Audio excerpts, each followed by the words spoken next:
Hey, what's up, guys? Speed General Sam back at it again with Forehead Fables episode 17, I think. Yeah, this is another exclusive podcast, and I've been trying to find time to... Well, I've been doing the podcast. I've been doing these, but I've been having a hard time making videos. Not because of a lack of content, but because I've turned into like a... turned into like a wizard of gaming. Not in a good way, more like in a bad way. Have you ever been into something so much that you start poring over ammo effectiveness charts? I've been playing this fucking game Tarkov, which at first, this is it. I just watched Brian go through the I guess like the normal life cycle as an extremely hard curve of people that play it, right? Learning curve. And initially what happens is people get Tarkov and then and they get in a game and they shoot at somebody and the person doesn't die and they get frustrated and get off. And there's a bunch of complaints there. They're like, oh, the netcode's bad because, I shot them and they didn't die. Because there's no hit markers in the game. It's like a realism game. And so they're like, well, I shot him, but he didn't fall over. And then and people usually give up after that. I was one of those guys, dude, because I remember playing right when the game came out. When it first came out, there was like a couple pistols, an AK, M4, some soft body armor, and then like fort armor. That was it. And then I came back to the game, and there was a little bit more stuff. And then I just got back into it, and I didn't realize it had progressed to this. These guys they're just putting so much shit in here.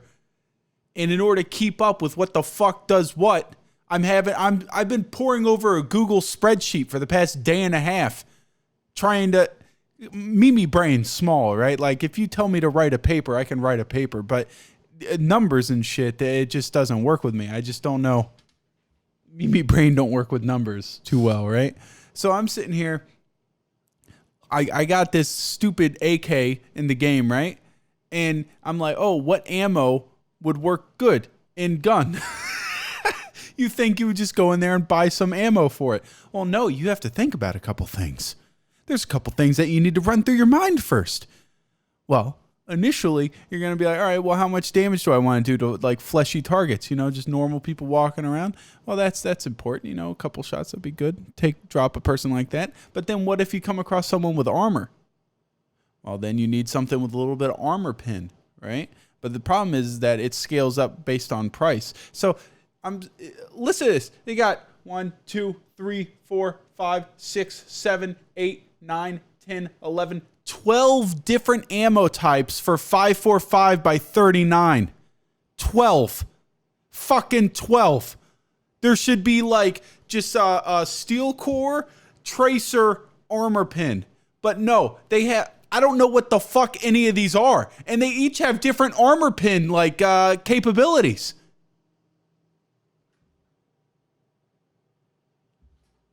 And that's just one ammo type. You got 17.7 by 55, 7.62 by 54R, 7.62 by 51, 7.62 by 39, 5.56 by 45, 5.45 by 39, .366.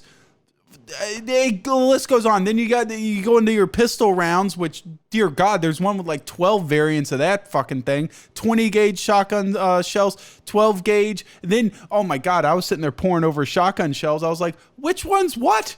What do they do? And they're all proprietary. Like, these are actual... The game is like hyper realistic, right? So all this shit that's in the game is made in real life. How am I supposed to know what super performance HP slugs do? What is that? From the title, I would expect super performance.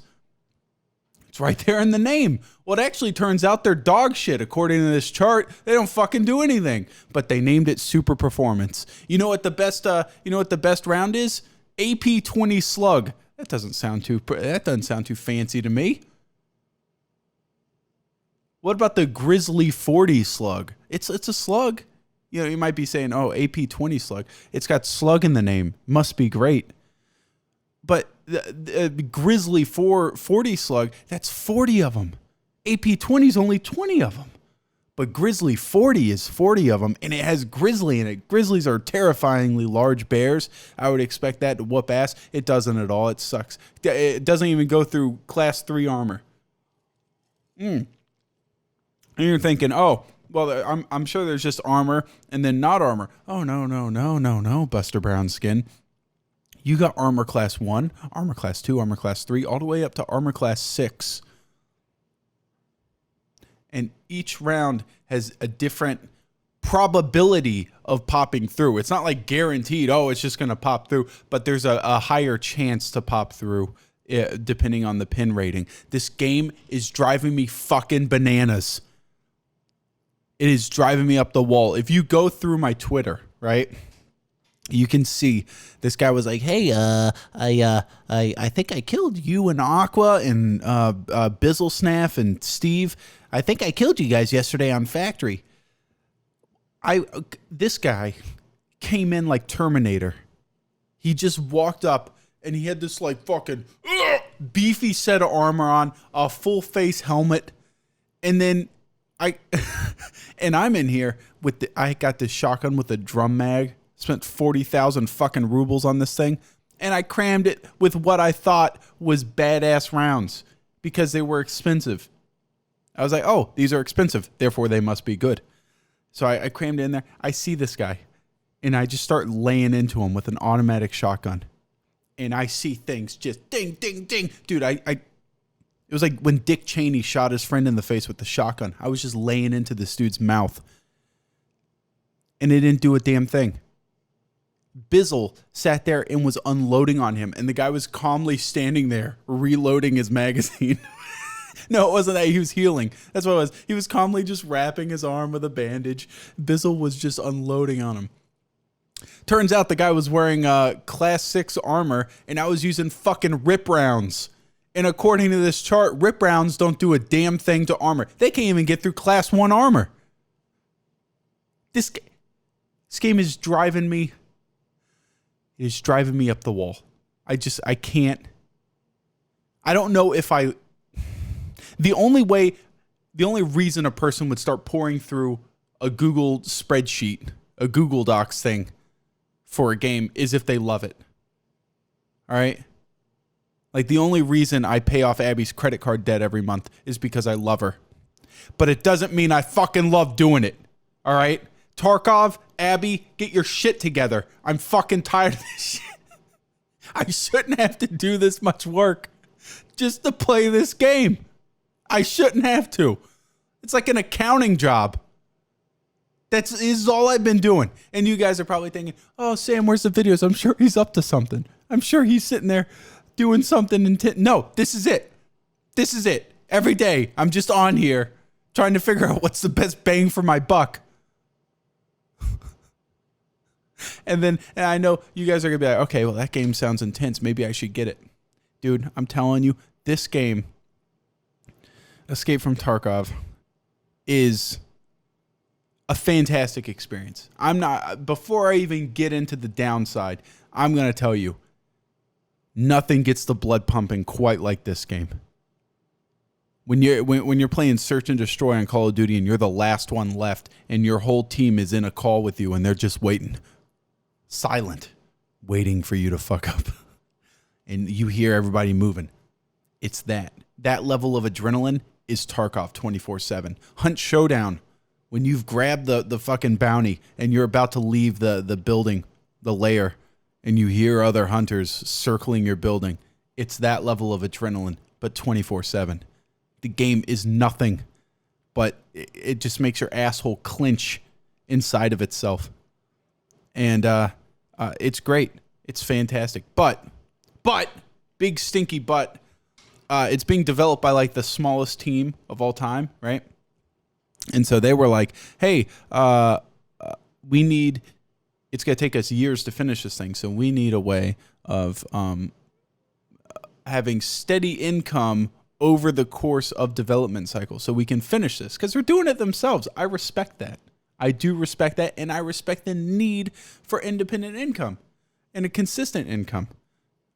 If I had a problem with it, I probably wouldn't have a Patreon. But here I am. And here you are. You understand the plight, right? But the problem is this is what they did. Instead of adding in microtransactions with like cosmetics and stuff that doesn't affect the gameplay, that's fine. Everybody harps on microtransactions. There's no better way of guaranteeing that your game is going to have a long shelf life than a game that has microtransactions. I've been playing League since like 2012 or something. That game every month has got something going on. They don't do that shit with GoldenEye. They don't do that shit with Call of Duty 2.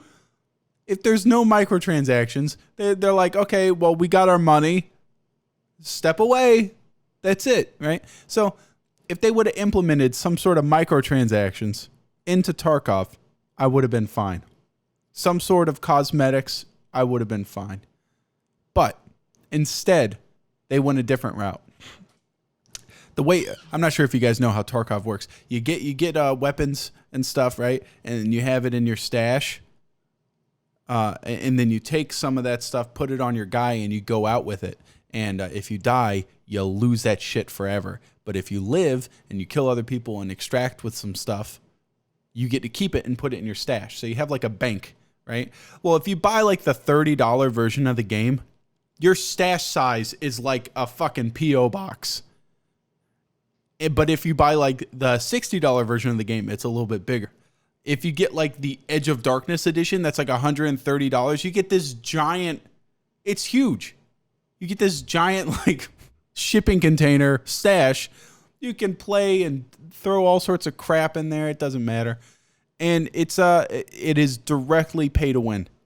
It is the most pay to win game I've ever seen because of that. Now, technically you can play and you're on the same playing field, so to speak, when you're in game. But when it comes to like how much money you can potentially make in game, you're severely limited. And that's the dumbest thing in the world. It's so fucking dumb. Now I get that they're trying to get money, but they're going about it the wrong way. It would be a much more respected game if they didn't have that. But hey, they're Russians. What are you gonna do? They're gonna try to fuck you out of money. So, what do you want me to say? Anyway, so let's see here. I got a list of topics to talk about. I was supposed to get up this morning and make this podcast, and I realized the reason why I just started off on that insane Tarkov rant is because that's what I was playing until I went to bed last night. And then I got up this morning and I was like, oh, first thing I need to do is record this podcast. I sat down and without even thinking about it, I was like, okay, it's time to figure out the armor pin ratings for slugs because I need to go on shotgun raids later. And I sat here for like an hour pouring over this shit and checking prices. It shouldn't be this hard. Anyways. Oh, and for those of you wondering why I haven't done the Bumbo podcast yet, Bumbo's girlfriend, they fucking broke up. I was supposed to go down there, but they broke up and she fucking scrammed. So anyways, I might go down there and just do one with Bumbo because I think it would be funny. But as for right now, I don't think she'll be in it. It'd be great if she was in it, though. Have them both awkwardly sitting there as exes on the same podcast. That actually might be worth it. Might be worth it a little bit. Okay, I was supposed to talk about stuff. Let's see here. Oh, yeah. Okay, I remember what I was going to talk about. All right, I was going to talk about the inception of ASMR, right? And because that's such a huge genre on YouTube is ASMR. And I think initially, I don't know this for a goddamn fact, but I think I was there during the inception of ASMR as a format. I have you ever had a blockage of snot in between your nose and where your mouth hole is, like in your throat, like up? That I have that going on. I just swallowed like a shot glass of snot. Oh fuck. Anyways, Anyways, I think I was there during the inception, right? There's this lady a long time ago. I would sit there and watch like massage videos. 'Cause I'm fucking weird. What of it, dude? I've watched lactation videos on YouTube too. I don't care. My search history is a fucking nightmare. And anyway, when I die, one of you better rush up to my house and delete my search history before my family gets a hold of this crap. Anyways, so I would watch these massage videos. It was this lady, and her name was like Lisa. I think it was Lisa. Anyways, she did like new age medicine, right? And she would do these massages. And she would do like an hour-long massage. And she wasn't like one of those ladies that was just like, massage. Okay, what you're going to do is you got to make sure to get the sciatic nerve here. No, this lady was all about like, you got to relax everything. Everything. Relax your asshole. Let it all out. She would have you on a table. And she would always have these like pretty hot chicks doing it too. And she would have this girl on the table, and then she would have like the oil diffusers and everything, and like nice soft light from candles, and because she's shooting a video, but she doesn't want to interrupt the relaxation of the person, she would talk in a very soft voice.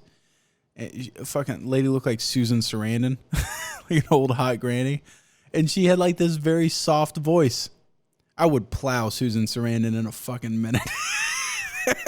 All right, I need to stop getting off topic. God, you guys got me thinking about hot grannies. Jesus Christ, let me fucking talk. Anyways, so this lady had like a very soft old lady voice, and she was and like her videos that she would put up where she was talking softly did well. And I remember watching her and be like, dude, I'm about to fall asleep watching this lady give this massage. This is so relaxing. And and then she realized that as well, like people loved her soft-spoken ones the most. So she started getting like this lav mic that was like really close, and she would just barely whisper into it. And that was like ASMR in the beginning, right? And then all of a sudden you start seeing all these other things pop up with like binaural wavelengths and different ASMR stuff. And now fast forward, you have what's that fucking girl's name? I'll think of it in a second. Yeah, this girl. I remember seeing this shit. It's like one of the most popular ASMR videos out there. It was hilarious because like you read the comments and you look at the video and it is immediately obvious that she's very attractive, and that's why people are watching her. Frivolous Fox, right? That's her name. And she has this microphone where it's latex ears and the microphone's in between them. And then it has like, I guess the pickups for the mic are right there in the ear canal. And then, and so if you like snap on this side, then it like just goes to that ear, you know, it's like independent stereo sound. And so you can sit there and like tickle stuff on each ear, and it picks up in your headphones, right? And so I'm like, oh man, this opens up the possibilities for ASMR. I wonder what this lady, this beautiful entrepreneur of the ASMR genre, what's she gonna do with it? Turns out she's just gonna suck on the ears and nibble on them. So she has like this 30-minute long video of her just going like sucking on these ears, these little latex ears with microphones in them, so seductively. Oh my God, it's weird, but at the same time, it's one of the hottest goddamn things I've ever seen in my life. And I'm not gonna lie to you, I watched the whole damn thing. Might have even popped a boner halfway through. But the funniest part about this is a horrible thing to laugh at. But the funniest part about this is after I'm sitting there popping these boners, obviously having this, I thought that she knew that these were obviously very sensual and sexual. Mouth oral shit to fucking ears. I don't know. Like if a bitch is like licking your ear and shit, there's something sexual about that. I feel like we're about to get into that Samuel L. Jackson, John Travolta conversation about foot massages, you know, about them not being sexual or them being sexual. But I'm telling you, there's something sexual about a fucking ear massage with a mouth. Okay, it'd be different if it was with hands. A barber does that. But if a fucking male barber started sucking on your earlobe, yeah, you'd change your fucking tone. Guaranteed. You'd be like, sir, please stop. Unless you're going to give me a hand job. If you're going to give it a little tug-a-lug, then you can keep going. Anyway, so this lady, she comes out with this video where she's like, guys, the thing that inspired me to start this, and you have been so supportive, is that I've been trying to get over the death of my spouse. And I was like, you fucking whore. You've been getting over the death of your spouse by sucking on some latex gears and leading on a bunch of dudes? Not leading them on, but like, come on. That'd be like me getting over the death of my wife by fucking like whacking off on a video. It's just strange. I feel bad for her. She seems like a nice lady. She's very pretty. But getting over the death of your loved one by fucking seductively sucking on some ears seems a little bit weird, but you know what? People process grief in different ways. I'm sure when my wife dies, I'm gonna grieve for months by smoking a lot of pot and whacking off on the couch and enjoying my time. Hey, we all process grief differently. You can't harp on that. You can't shit on me for that. I'm grieving. I'm distraught. I'm throwing house parties to show my grief. If Abby watches this shit, she's gonna fucking kill me. Now, you know what? I've realized that she'll watch them. She watches these only when they're free. But when she has to get behind the paywall, you know, she ain't got no fucking money. So she ain't gonna watch this shit. Dumbass bitch.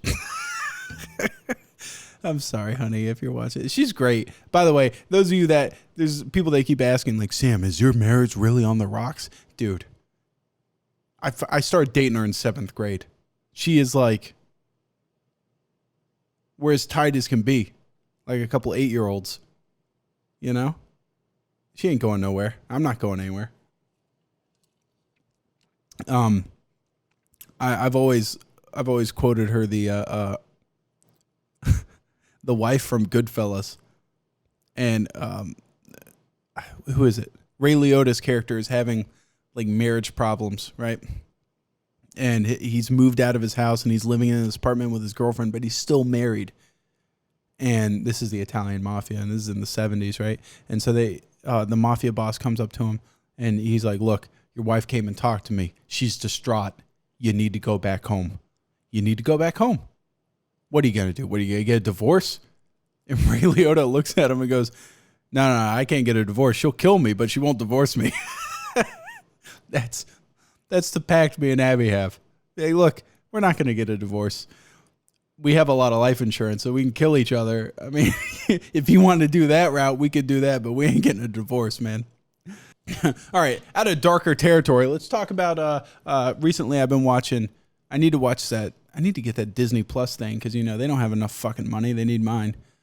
And watch that Mandalorian because I'm not a fan of Star Wars, but that show has so much hype that you kind of have to see it. You know, like I'm not that huge of a fan of Pokemon, but I played Pokemon Go because it was like a cultural thing. Like everybody was playing it. My mom was asking about it.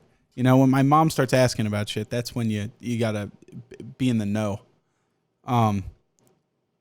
But I wanted to watch that Mandalorian thing, so I might get that. Anyways, so I was watching Stranger Things Season 3 way too late, way after it's not even a thing anymore. And I got to like the finale. Spoiler alert. Spoiler alert, if you haven't watched it yet. And I was thinking about this like 3 nights ago. I was just laying in bed because the ending happens, right? There's the whole mall and this entire mall. That entire season was just like mall nostalgia, which was cool because when I was a kid, when my brother was a kid, he used to go and hang out at the mall. That was the thing. And it was still cool then, right? And it was like it was in Stranger Things Season 3, if you've seen it, where it's like all the stores are popping, the place is packed. We used to go to this one called Tallahassee Mall. In between the time that he was a teenager, we're only 5 years apart, right? In between the time where he started going to the mall and it stopped being cool for him and I started going to the mall, that mall had died. Like Dillard's had left it. Sam Goody had closed down. The fucking JCPenney or whatever had left. So like the anchor stores left. So then stuff in the food court started closing down because there was no people there. And like basically now it's a movie theater with like a Barnes and Nobles attached to it. I don't know how a bookstore was one of the last things in there. Usually they've been closing down like hotcakes everywhere.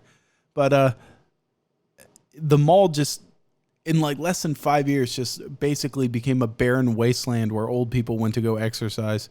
And it's sad.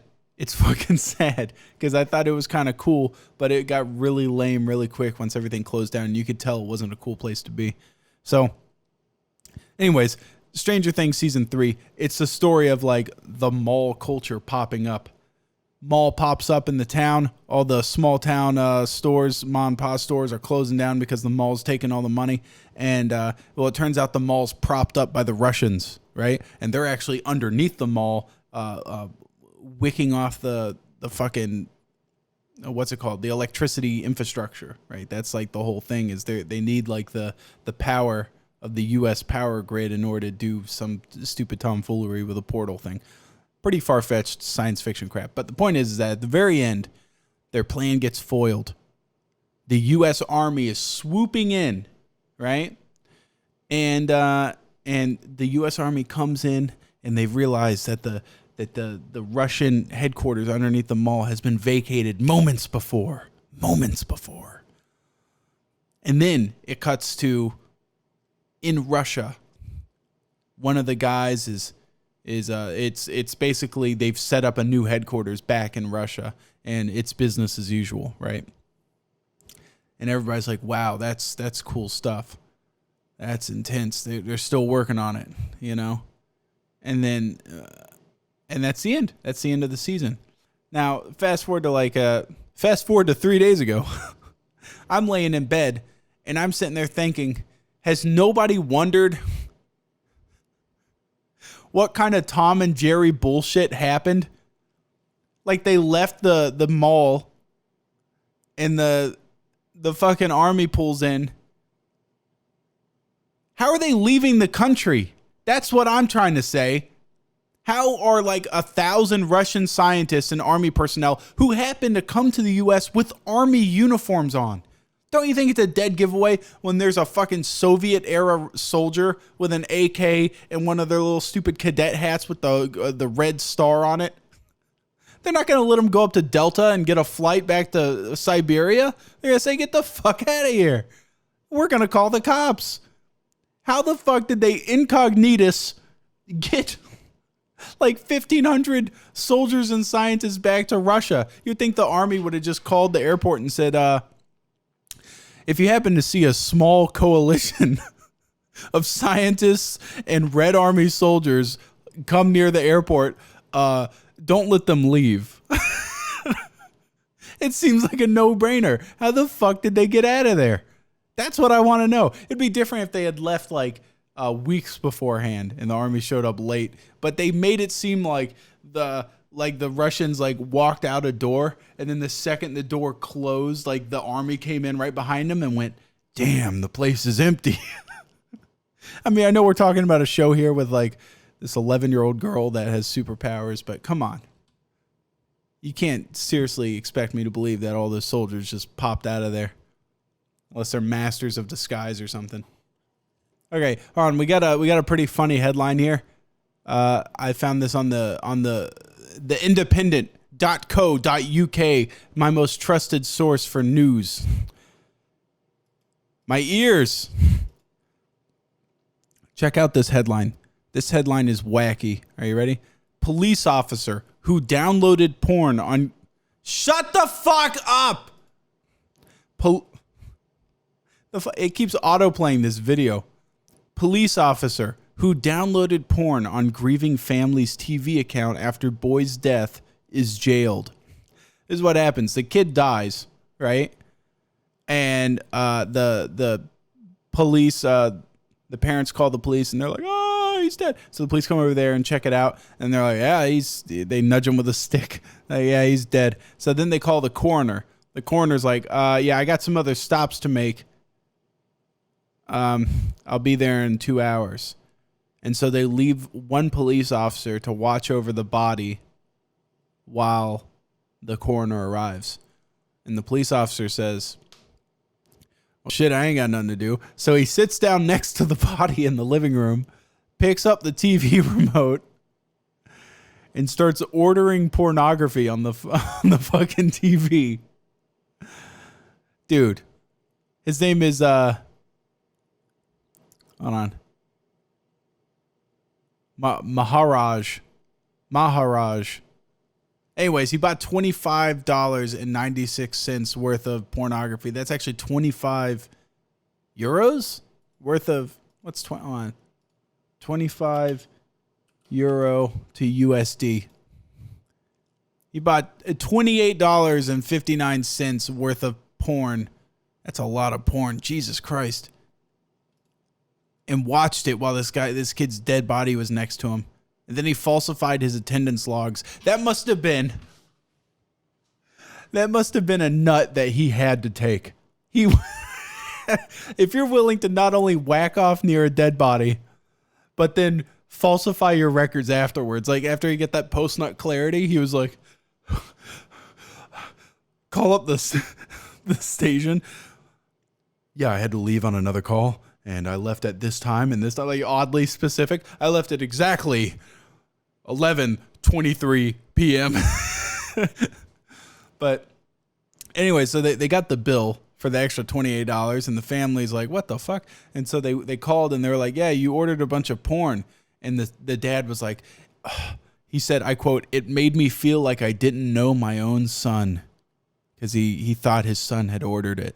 And then he found out specifically when it happened, and he was like, "This motherfucker's ordering porn an hour after he died? Obviously, it's something else." He found out the cops fucking whacking off in the house next to his dead kid. It's a sad story. I thought, you know what's funny is I thought it was funnier when I was reading the headline, and then the more you dive into it, it's just sad. It's just sad that this man had to nut that bad. I've had to nut that bad before. I more than anything, I sympathize with the police officer. I understand what he was going through. You ever been on like a family vacation for fucking 5 days? And like by the fourth day, you're just sitting there like on edge. Like, I need to nut. And if I have to play Scrabble with you fucking people one more time, you're playing Scrabble with them and you turn the B tile to the side so it looks like a pair of titties. Getting off under the table. Dude, we used to go to Pine Mountain, Georgia. With these family vacations when I was like a teenager. And I remember like the cabin, it's like old timey cabin. So it has like a wood fireplace and they're so quiet. And you can hear someone like creaking in the room next to you. There is nowhere to whack off in that place. Nowhere. And we would have the entire family there. And so you just sit there like when you're taking a dump, you're like, dude, I could do it right now. I could do it right now. But people could fucking hear you just. Those are the times, man. That's what turns a boy into a man, is holding back that urge.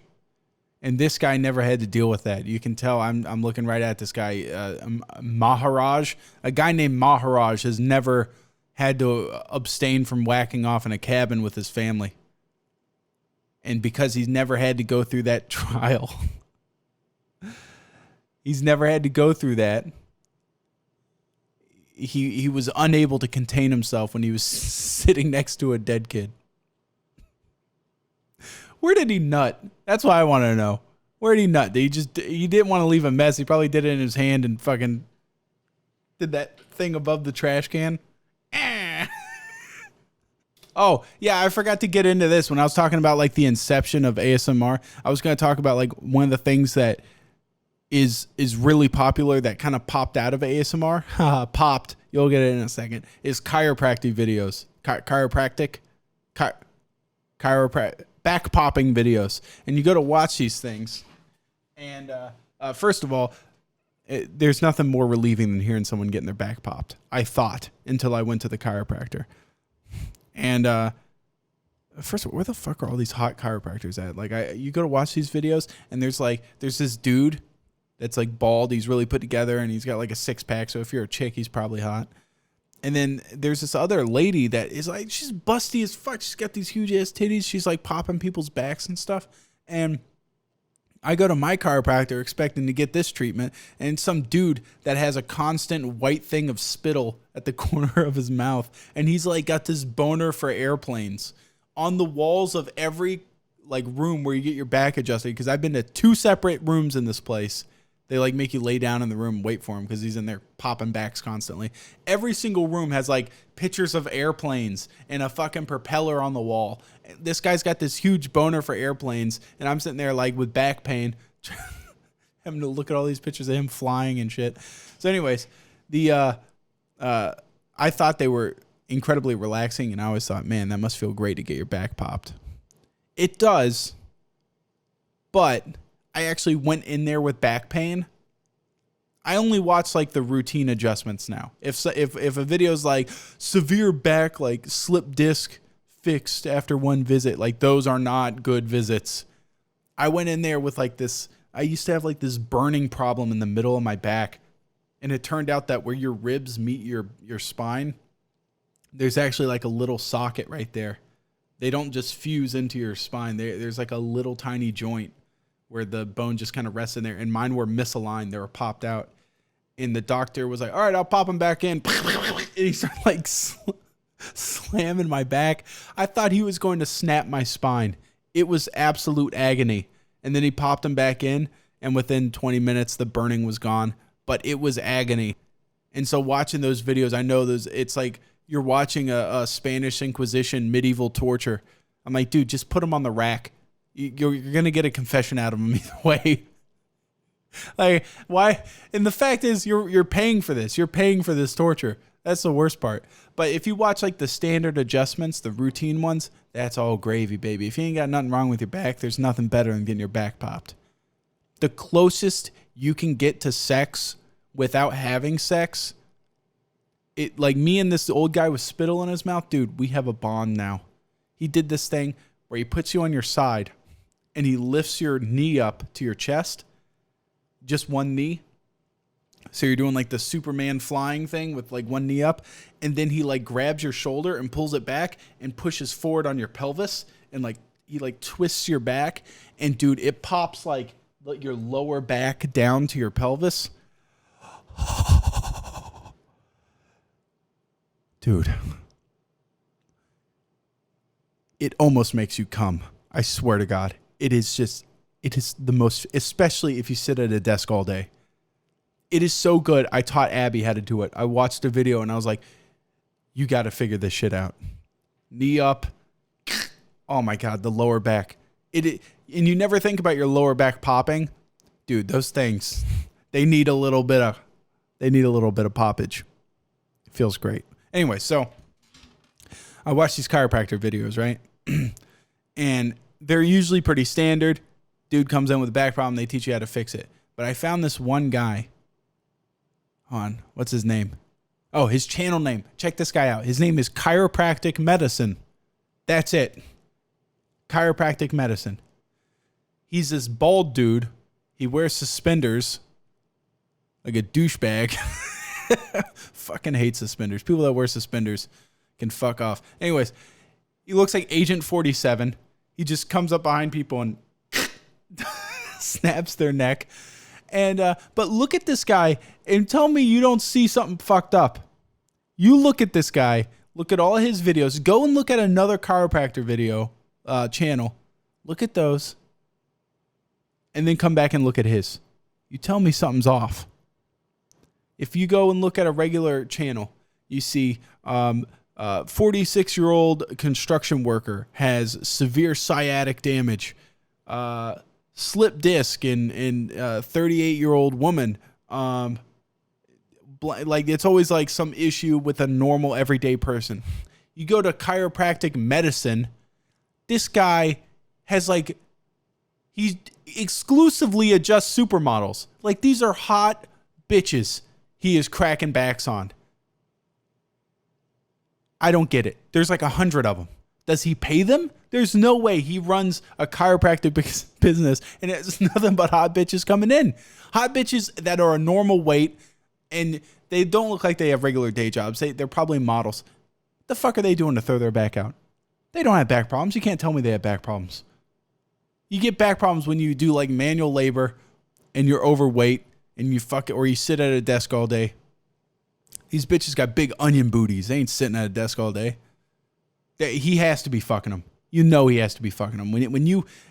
I'm telling you, if I was a chick and this bald motherfucker did that thing, that twist where he pulled my knee up to my pelvis and cracked my lower back, I'd let him put the dick on me.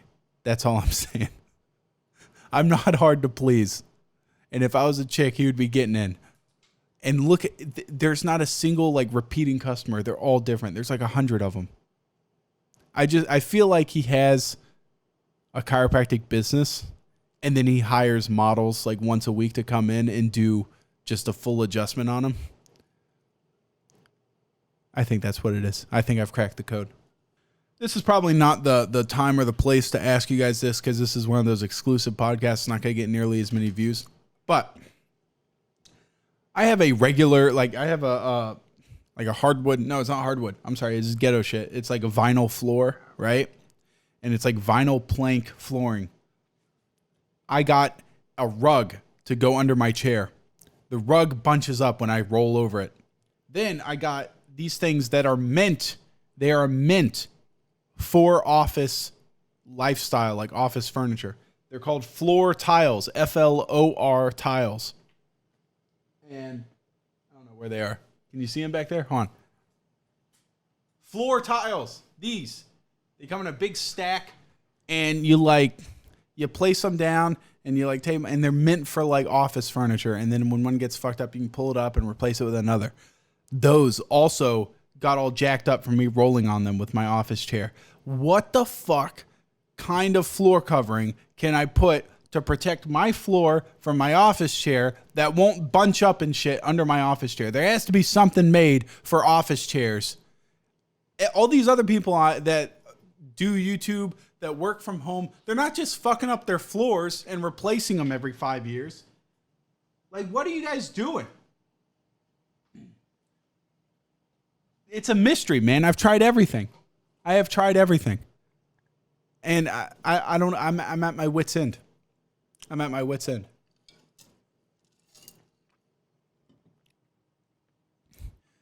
All right. Now we're getting to the part of the podcast where I answer people's fan-written inquiries where they ask for advice and stuff. I'm going to start off with this guy. His name's Whitey. And this is a classic one of people asking permission to do stuff, and I hate it. I hate it. This guy says, I've always wanted to start a YouTube channel, but it seems that everyone that has success with this shit out there has something that makes them unique or whatever. For example, you're anti-PG and extremely funny. Bumbo sounds like a pedo. Aqua looks like methed up Jake Gyllenhaal. If you consider Bumbo success on YouTube, you're fucking thinking about it wrong. And it seems like I have nothing going for me other than being an English-speaking Brazilian dumbass. I don't have any friends or play with any of that shit that makes it easy. And I'm not good with popular games. So what do you think I should do if I wanted to start a YouTube channel? Dude. People put YouTubers on this pedestal, right? Do you know what separates a YouTuber from a viewer? The fact that we made videos. That's it. If you watch YouTube, you have a fucking YouTube account. Just put shit on it. That's it. That's the only difference. Now I can understand like glorifying celebrities because they made the jump. They dropped their current career, moved out to LA, tried to hack it, went for auditions, got a role, acted in a role, made a movie that was done well. That deserves praise. A celebrity deserves praise, I think, if they're like an actor. But for a YouTuber, it's the difference between you and me is that I uploaded videos. That's it. It's a free account. There is no bar for entry. Just fucking do it. Your first ones are going to suck anyways. They always suck. Go watch one of my old videos. You see people all the time like, oh, your old videos were so much better. No, they fucking weren't. No, they weren't. No, they were not. You go back to something from like 2013 and you tell me it's worth watching. With a straight face, you tell me it's worth watching. And you're going to suck in the beginning until you figure out what you're doing. If you expect to get into this and be like Kubrick your first round, then just fucking give up on life, because there ain't nothing in life that's going to be like that. You're not going to walk into sex and be like the best at it. You're not going to walk into whatever career you go into and be the best at it. You're not going to do anything and be the best at it. You just suck at everything until you get better. That's life. So don't come to me and be like, how do I do this, that, but what do I do? If you have no idea and you're hesitating, then just fucking give up, because just do it or don't. Don't be asking for fucking help before you've even started. It'd be different if you're like, look, I've made like 100 videos and I've gotten to like a creative rut. Okay, I understand that. But I can't wrap my head around even starting. Fuck off. Just fuck off. Fuck off and die. That's my advice. How about that? If you can't even wrap your fucking noggin around making one video, if you can't come up with one funny idea for anything, even if it's rehashed garbage from somebody else, then give up. Because you know what's funny is, how about this? Copy somebody else. I'm not talking copy everything about them, but watch. If you're going to make stuff, usually you're going to be a fan of whatever you're making, right? So I'm assuming you watch a lot of YouTubers. Watch a YouTuber you like and find out what you like about them and just do that. Now, obviously, you don't like 100% of what everybody does. That's what everybody does, by the way. Everybody steals shit from everybody else. And everybody acts like it's not a thing, but it is a thing. Nobody comes into this and goes, oh, I've made up my own idea of how to do everything. No, everybody has stood on the shoulders of the people before them. And it's not just YouTube. That's everybody. Tarantino, every significant shot in a Tarantino movie is taken from another movie. It's all stolen. Now, I'm not saying he's a hack. I'm saying he reinvents it in a way that it's beautiful. It's like every movie is an homage to cinema itself, which is awesome. Citizen Kane is considered one of the most influential and best movies ever made. It was made in like 1938 or some shit. That movie did nothing new. All it did was it took everything that had been mastered to that point in separate movies and combined them into one movie. And it was fantastic. It was the first time that anybody had ever made a completed, masterful movie with a great plot. And it was it's not like Orson Welles came in there, like Tesla, and figured out how to. I just stole that from Bill Burr. Whenever someone comes up with something on their own and they're just like way above anybody else, I don't think of like Jesus now. I think of Bill Burr talking about Tesla. Came in there like fucking Tesla. Harnessing electricity. Yeah, he didn't just come in there and like just know all this shit. Like, oh, my name's Orson Welles. I invented subtext. No, he stole from people before him. Find a YouTuber you like, steal his ideas, reinvent them for yourself. That's what you should be doing. That's what you should be doing with all of life. If every person had to restart and make up their own shit, we would get nowhere in life. If you're going to start being a carpenter and you're going to start doing like cabinet making or woodworking, you're not going to sit down with a table saw and try to figure out how to do it yourself. You're going to look up videos of people that have been carpenters for 45 years. And you're going to say, hey, how do I do this? And they're going to be like, oh, let me show you. And they'll tell you tips and tricks. That way and it's 45 years of hard-earned knowledge condensed and given to you right when you start. You're just stealing from old people. That's what you got to do. That's it. That's my advice. Okay, this one's from JTSB. He says, "Hey Sam, I'm wondering what your thoughts are on something. Do you think it's weird that my mom is forcing me to wear popular clothes brands just to fit in? I was never very popular in school, and I don't really care to be. I'm in middle of my sophomore year, just for context. Anyways, keep up the great content and have a nice day." Dude, I am not the person to be asking about this. Like I wasn't just not popular in school. I went out of my way to not be popular in school. I was intentionally abrasive. I've always been abrasive. I've just never jived with being in the center of attention. I didn't want to have a lot of friends. I got along with my teachers. I love teachers. You know why I love teachers? Because I felt bad for them. They came to work every day and had to deal with fucking high schoolers, which is like, that has to be like an eighth ring of hell that they don't talk about in Dante's Inferno. Being a high school teacher sounds like fucking suicide, unless you're like a pedophile teacher or something. I guess that's pretty sweet then. You get a fresh new batch of victims coming in every year. You know, sounds like a sweet gig if you're into that. That's fucking horrible. I shouldn't say anything about that. But yeah, if your mom thinks wearing the right clothes is what it's going to take to make you popular, your mom's pretty dumb, because that's not it. You don't have to just look the look. You also have to play the game. And if you play the game, well, I guess if you have the clothes and play the game, then yeah, I guess that can do it. But high school is very, you have to do a certain thing to be popular. And you know what's funny is it's such a fucking easy thing to do. You just look at the popular kids and you just see how they act and you just mimic it.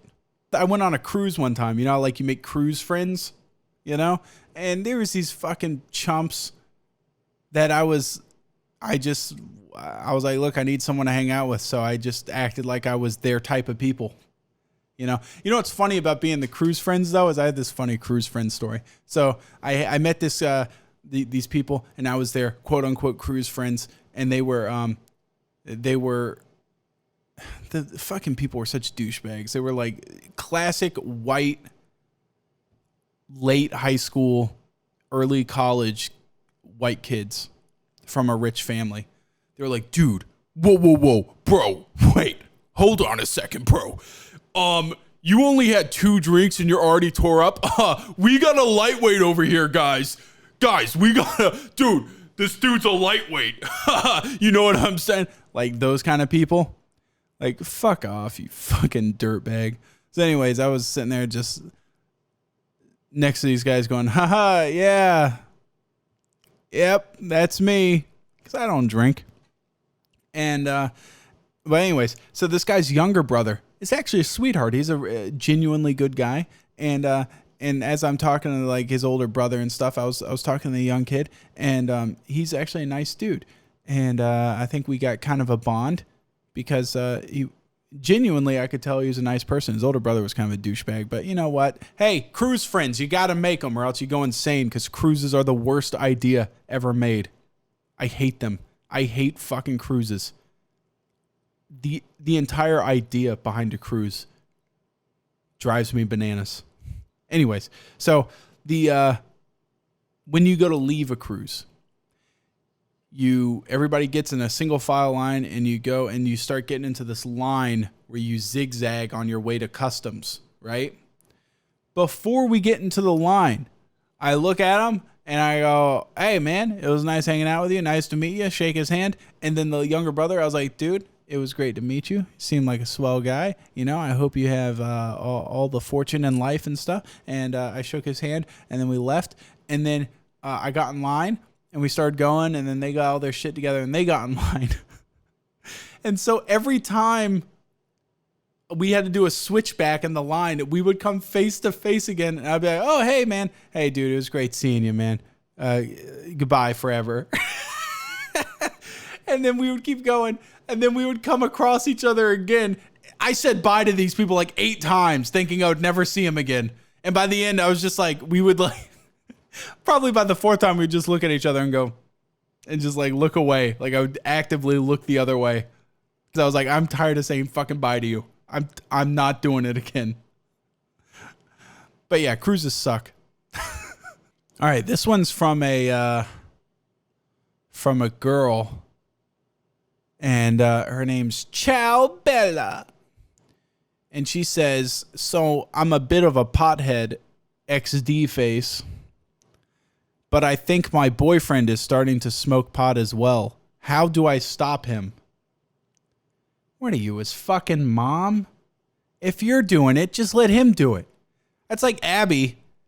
Like, she fucking whacks off all the time and then gets mad at me when I do it. Like, fuck off. All right? You can't just do and say I can't. Just because I got... What's like the opposite of pre-ejaculation? Like the other one where it takes you forever to nut? That's me. And if I whack off, it's like... It ain't gonna happen. So she gets on me for whacking off, but dude, it's a vitamin for me, dude. One a min, or what was it? Mins, one a day or whatever. Like a vitamin, I take it, multivitamin. Every day I got to get my nut, but she ain't gonna fucking tell me not to. And if you're smoking pot, you can't tell your boyfriend to not smoke pot. It'd be different if you were just like clean cut, you know, and your boyfriend's smoking and the house stinks and everything. But you can't sit there and crank a doobsty right in the living room and expect him not to want some. All right. This one's from Lieb's Nude. I don't know what the fuck this guy's name is. Leban's Nude. I don't know. Leban's Mude. I don't know what this is. Anyways, he says, "Hey Sam, I just need some advice on life right now, man. I don't know if you want to cover this. Blah blah blah. I'm a 17 and senior in high school. All my friends left for college or transferred to another school, so because of that, my attendance and grades have suffered. He's alone. He's going to high school. He hates it. Every day I go to school, it's miserable. I want to go to an alternative school because that would just make life so much easier. School, dude. It sucks either way. But I want to graduate at my regular high school," he says. "I'm honestly lost and I don't know what to do at all. My parents said that as long as I get a diploma, they don't care where I go, but I know that's a lie. I listened to your podcast with your brother and heard that you went to an alternative school." No, I didn't. "And I guess that what I'm asking is, do you regret finishing high school at an alternative school?" No, I didn't go to an alternative school. I dropped out and went to community college, which is, and he's like, basically his ways at, do I regret finishing high school at an alternative? Dude, just get your diploma. They don't fucking care. A job asks if you have your high school diploma, and you say yes. They don't want to see it. They don't. It's so low of an accomplishment in life that they don't fucking care if you got it from Old McDonald's farm or from Harvard High School. They don't fucking care. They don't care if it's a private school. They don't care if it's a public school. High school level is so fucking small and so insignificant. They don't care. It could be from a Mormon homeschooling event. They don't care where you got your high school diploma. Once you get your high school diploma, go to college and get a degree. If you have anything above a high school diploma, they don't care. They just don't give a shit. If high school diploma is the only thing you have, they probably still don't care, because the only jobs you're going to be applying for with a high school diploma suck unless you get into trades. And dude, just do it. Just fucking keep hacking it at your stupid school. Don't transfer to another school. It's not going to make anything easier. You still have to do the same stupid schoolwork. You're still going to be just as miserable because you're not going to have any friends. Life just sucks. It sucks at that point, okay? Because you're old enough to realize that High school's stupid, but you're too young to be financially independent. So you're just at the whim of society, and society says you have to go to school legally. So get out there, finish that shit, and then go roam the earth for a couple years. And then once you figure out that life sucks without a job, you'll come crawling back and have to get a job, and then you can start the grind. The grind, baby. The old 9 to 5. It's got us all by the balls. God. One more podcast down. Almost finished this goddamn iced coffee. You know what? I'm going to keep going until this iced coffee's gone. Do you watch your Mom's House podcast? I see you also follow Hard Rock Nick. No, I don't watch any podcasts except for I've watched the Norm Macdonald podcast through and through. It's the best podcast ever made. And I've watched clips of Bill Burr's podcast. The best Bill Burr clip is the his airplane story one with the guy that goes, "Why are you going to Minneapolis, Bill?" But Mom's House podcast. No, I've never heard of this. Oh, it's Tom Segura's podcast. Tom Segura is one of those comics where I'm on the fence on him. Same thing with like Chris D'Elia. I'm kind of on the fence on them. You know, they're all right out of 10. They have their moments. This is a great one right here that I think will be divisive for you guys, because I feel like a lot of you dudes are like super alt-right or something. But he says, "Hello, gamer." What's his name? His name's Stetson. "Hello, gamer. I have a question. I am a Hispanic feller. My dad is a cardiothoracic surgeon who specializes in babies. He is a white feller. My mom is a lead anchor woman for our local news. She is a brown feller. As a result, I've obviously never suffered financially from being a brown feller. Should I keep riding the huge waves of college financial aid that come to me simply because I'm brown? They keep throwing money at me like I'm some sort of crack whore who can't catch a break." Dude, eat that shit up. Eat it up. Whatever it takes. I don't care who you are. Eat it up. If they give you financial aid, go for it. As long as it's not like a student loan or something like that. But actually, with the rate things are going, they're probably going to forgive all student debt. So, yeah, start cracking down on student loans. Who cares? I don't see the problem with that. If they feel like you apply for it, take it. Suck that shit dry. I don't give a shit. You know what? I saw this thing from NPR. They were saying that economists reviewed the ramifications of what would happen after if we decided to erase all college debt. And it turns out that they predict that it'll boost the economy by a lot, because all these people that are just weighed down with debt, it'll be lifted, and they'll be like, okay, well, now that I don't have to worry about that, I can go buy a car or a house or something. And so it'll get people spending money. It'll boost the economy in a big way. And you know what, man? Okay. You're a brown person, right? That's what you say right here. You're a brown person. I'm going to teach you the whitest way there is. This is the thing that people don't understand. I've talked about this before. All minorities think that white people are a coalition of oppressors. That's not what it is. We're all just thinking for ourselves, and that's it. If I were you, I would take every opportunity and window and door that was open to me, and I would use it to step on the necks of the people near me in order to get ahead. That's the white people way. That's what other people haven't realized about us, is that we don't give a fuck about other white people. Get whatever financial aid they give you and stomp on the other people around you to make yourself look better. That's the way forward. That's what you should do. Be a lone wolf. Get out there and be somebody. Get that financial aid. Use your dad's career as a bargaining chip or something. Be like, hey, my dad's a doctor. That means I could possibly be a doctor. Give me some financial aid. I'm a shining star. And do Do whatever it takes. Do it. Use your mom's clout as anchor woman to get out there and get a job in some field. I don't know. Use whatever advantage you can get. That's capitalism for you.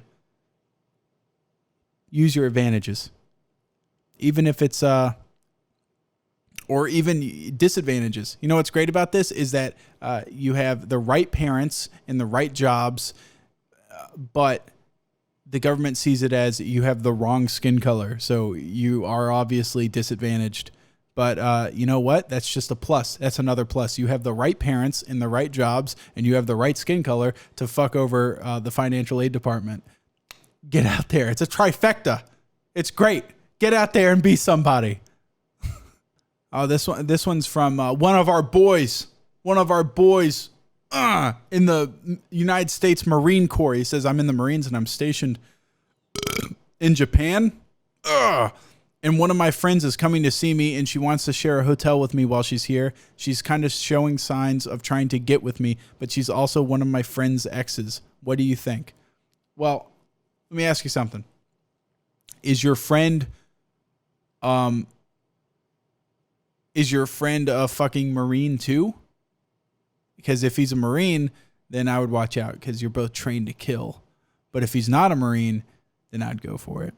Is she one of those people that tells? Is she like a kiss and tell type person? Dude, you're in fucking Japan and you're a foreigner. It's like a major taboo to fuck foreigners. Go get some Japanese puss. Who gives a fuck about one of your stupid friends' exes? You want no American bitch while you're in Japan, dude? What are you doing? Go out there and get some Japanese ass, man. Gives a fuck about some dumbass bitch coming over there to hang out in a hotel with you. It's the dumbest thing I've ever heard in my life. I just thought about that. Now, personally, I'm not a guy that's into Asian women. Is that racist for me to say? It's just not my thing, dude. Not my thing. They're too submissive. I want a woman that fucking yells back at you. I want some attitude. And I've never seen one of these fucking ladies with attitude. They never have it. They're always like cutesy and shit. What a fucking cutesy shit. You know who has some attitude? They act like they don't, but they do. Is Muslim women. Whenever you see like a Muslim kid acting out of line, those Muslim women take off their flip-flop and start cracking them over the head like a Hispanic woman. That's a woman right there. I want a woman with some tude, with some backbone. She's supposed to help you support the household, man. You need a woman with a macho woman. That's what I want. And I just feel like whenever, maybe it's just the media portrayal or something of Asian women, but they're always so submissive and shit. I want no doormat for a wife. Get the fuck out of here. I feel like there was just so much stereotyping right there. That's probably going to get me in trouble. I'm sorry about that, but that's not how I feel. That's just how it's portrayed to me by the media. If anybody's racist, it's the media. Tell them to fix their game. All right, anyways, that's the end of this one, buddies. I'll catch you at the next one.